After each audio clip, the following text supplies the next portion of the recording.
आदरणीय बाळासाहेब चव्हाण जी के हस्ते रिलीज होने वाला है। So guys please join us. नमस्कार, मी प्रसाद फेरे, ऍक्टर मॉडेल बाय प्रोफेशन।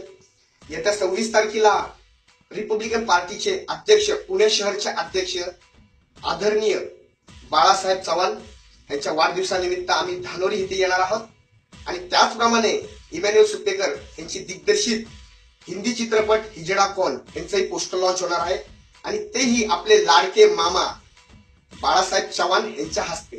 धन्यवाद। तर सर्वांनी मी मनोज चौधरी, सिने अभिनेता, रिपब्लिकन सेनेचे पुणे शहराचे अध्यक्ष माननीय श्री बाळासाहेब चव्हाण यांचा 26 तारखेला वाढदिवस आहे। त्या निमित्ताने आम्ही सर्व कलाकार मंडळी त्यांना वाढदिवसाच्या शुभेच्छा देण्यासाठी येत आहोत आणि त्याचबरोबर इमॅन्युअल सुपेकर यांनी डिरेक्ट आणि राईट केलेला हिजडा कौन हा चित्रपटाचा पोस्टर लॉन्च त्या दिवशी आदरणीय बाळासाहेब चव्हाण यांच्या हस्ते होणार आहे, तेव्हा आपलं सहकार्य अपेक्षित आहे। थँक्यू।